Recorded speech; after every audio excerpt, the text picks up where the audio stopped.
Bonsoir les amis, vous êtes avec les Gilets jaunes constituants du pays de l'Urepoix, anciennement 91, anciennement Essonne. Voilà, on voulait vous communiquer un tract qu'on est en train de faire à peu près propre pour les TPE-PME. Les TPE-PME sont l'essentiel du tissu économique français. Sauvons-les ensemble de la mort par asphyxie économique. Démasquons le mensonge criminel d'État du négationnisme du traitement du Covid-19 pour revenir enfin à une vie normale. Le combat pour la vérité. Alors, écoute, en fait, je vais le prendre parce que je vois vraiment rien. Dès le 28 avril 2020, les Gilets jaunes ont dénoncé ce mensonge d'État criminel du négationnisme du traitement.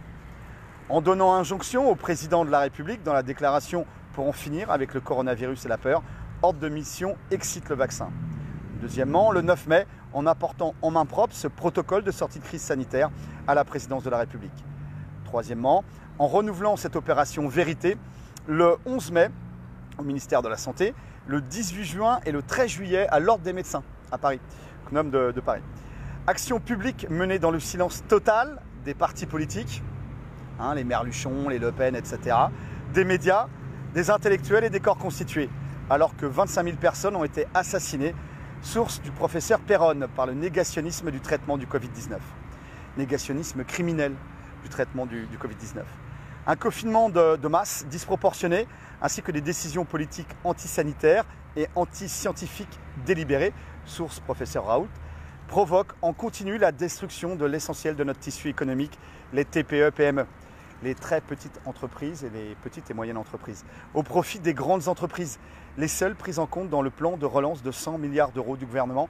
Il n'y a que 6 milliards, 6% pour les petites entreprises, les TPE, et encore sous conditions draconiennes, alors que la Fnac, Darty, c'est open bar. Deuxièmement, le combat sanitaire, économique et politique. Le masque est devenu le symbole de la servilité, de la disparition de la relation humaine et de cette politique criminelle d'asphyxie sanitaire économique. Avec la distanciation sociale et les gestes barrières, il détruit le fondement et la raison d'être de l'économie à visage humain qu'incarnent les TPE-PME. Troisième point, la solution pratique, économique et symbolique pour retrouver une vie normale. Elle est dans le refus et le blocage à tout prix de cette politique destructrice de masques obligatoires selon les moyens et les occasions de chacun. Les gars, vous ne mettez pas en danger, mais selon les moyens et les occasions qui peuvent se présenter à nous, il faut refuser et bloquer à tout prix cette politique destructrice sur les masques obligatoires, mais aussi sur les gestes barrières.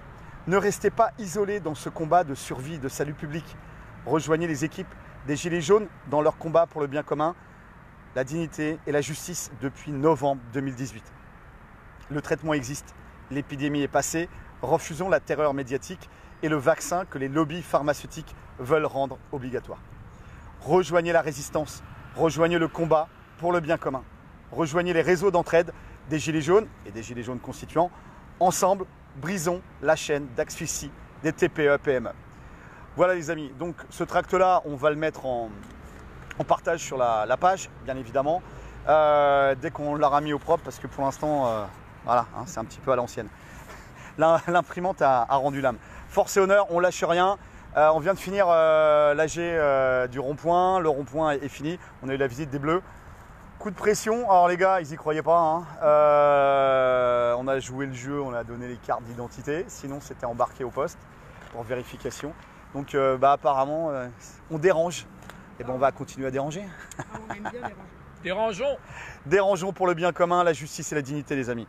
Force et honneur, on lâche rien. Et voilà, il y avait pas mal de collègues qui venaient de loin. Beaucoup de nouveaux. Du 77, etc. Et ils montent des équipes et après les équipes se fédèrent, font des alliances et puis vont sur le terrain pour mettre le nez de ces politiciens corrompus, trop souvent corrompus, devant leurs responsabilités.